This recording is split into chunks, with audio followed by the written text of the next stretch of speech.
അവനാണ് കാലുള്ള കാലത്ത് അവനൊന്നും ചെയ്യാണ്ട് പോണ നേരത്ത് വല്ലവരെ പറ്റിക്കാൻ വേണ്ടി കാര്യം ചെയ്യുന്നതിൽ ഒരു അർത്ഥമില്ല.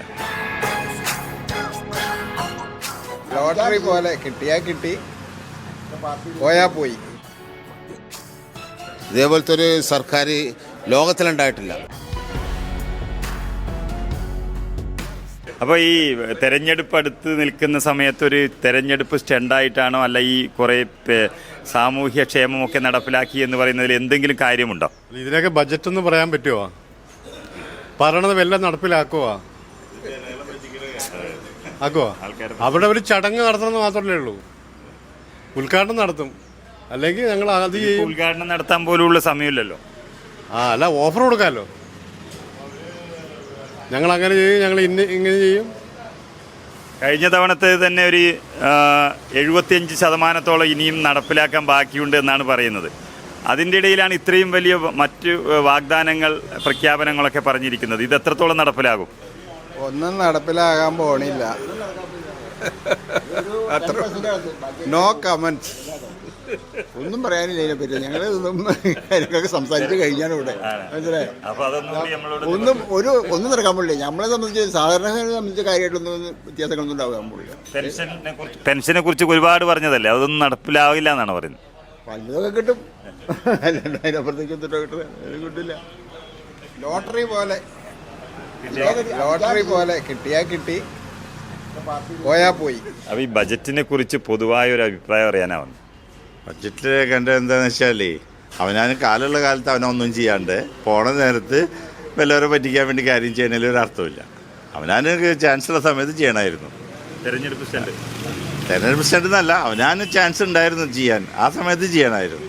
ഇപ്പോൾ പോണ നേരത്ത് വല്ലവൻ്റെ തലയിൽ കയറ്റി വെച്ചിട്ട് പോകാമെന്ന് വെച്ചാൽ അത് നല്ല പരിപാടിയല്ല. അത്രയേ ഉള്ളൂ, വേറെ ഒന്നുമില്ല.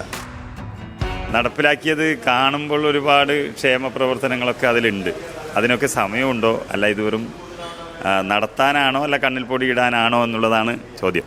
അല്ല, ഇത് നമ്മുടെ സാധാരണക്കാർക്ക് അത്ര വലിയ ഉപകാരപ്രദം വരുന്ന രീതിയിലാണോ നമ്മുടെ ഈ ബജറ്റ് പ്ലാൻ വന്നിട്ടാണെങ്കിൽ? ഇലക്ഷനൊക്കെ അടുത്തല്ലോ. പ്രത്യേകിച്ചൊന്നും തോന്നണില്ല, വലിയ ഉപകാരമൊന്നും തോന്നണില്ല.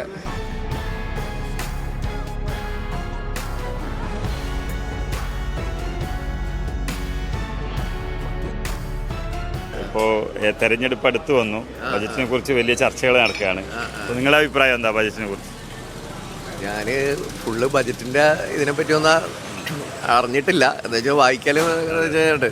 പക്ഷേ ഈ ബജറ്റ് എന്നൊക്കെ പറഞ്ഞു കഴിഞ്ഞാൽ പൊതുവിൽ ഇപ്പോൾ ഇലക്ഷൻ വരുന്നത് കാരണം ഒരു ജനങ്ങളെ ഇതാക്കാൻ വേണ്ടിയിട്ടുള്ളതായിരിക്കും. പറ്റിക്കാന്ന് പറയാൻ പറ്റില്ല, അത് എല്ലാ ഗവൺമെൻറ്റും അത് ആരായാലും കോൺഗ്രസ് ആണെങ്കിലും. അതെ അത് കുറേയൊക്കെ ജനക്ഷേമം ഇതായിരിക്കാം. പിന്നെ എന്ന് വെച്ച് കഴിഞ്ഞാൽ ഈ ബജറ്റിൽ പ്രഖ്യാപിക്കുന്ന പല കാര്യങ്ങളും ഇപ്പം ഈ ഗവൺമെൻറ് പോയി അടുത്ത ഗവൺമെൻറ് വരുമ്പോൾ ചിലപ്പം ഇവർ പ്രഖ്യാപിച്ച് ചിലപ്പോൾ അടുത്ത ഗവൺമെൻറ് ചെയ്യാൻ പറ്റിയില്ല എന്നുണ്ടെങ്കിൽ അതൊരു അവരുടെ ഫോൾട്ടാണെന്ന് പറയും. അപ്പം അങ്ങനെയുള്ള പ്രശ്നങ്ങൾ കാണാൻ പറ്റും. ബഡ്ജറ്റ് ഇതേപോലത്തെ ഒരു ബഡ്ജറ്റ് ഒരു ഇന്ത്യയിൽ ഒരു സർക്കാരിനും ഇതേപോലെ സാധിച്ചിട്ടില്ല. അതുമാത്രമല്ല, പറയണത് അവർ ചെയ്തിരിക്കും. അത് നമ്മുടെ അനുഭവമാണ്. ഈ 10 വർഷം കൊണ്ട് നമ്മൾ മാതൃക കാണിക്കണത് ലോകത്തിനോടാണ്, ഇന്ത്യനോടല്ല. ഇതേപോലത്തെ ഒരു സർക്കാർ ലോകത്തിലുണ്ടായിട്ടില്ല. രാഷ്ട്രീയമല്ല, അല്ലെങ്കിലും സർക്കാർ ബജറ്റിനെ കുറിച്ച് ഞാൻ ശരിക്കും അത് സ്റ്റഡി ചെയ്തിട്ടില്ല, അതുകൊണ്ട് എനിക്ക് പറയാനായിട്ട് കഴിയില്ല. ബഡ്ജറ്റ് പൊതുവേ നല്ല ബഡ്ജറ്റായിട്ടാണ് എനിക്ക് തോന്നിയിരിക്കുന്നത്. അതിനൊക്കെ ഇത് ബാക്കി പ്രാബല്യത്തിലായി കഴിഞ്ഞാലേ അതിനെപ്പറ്റി കൂടുതൽ പറയാൻ പറ്റുള്ളൂ.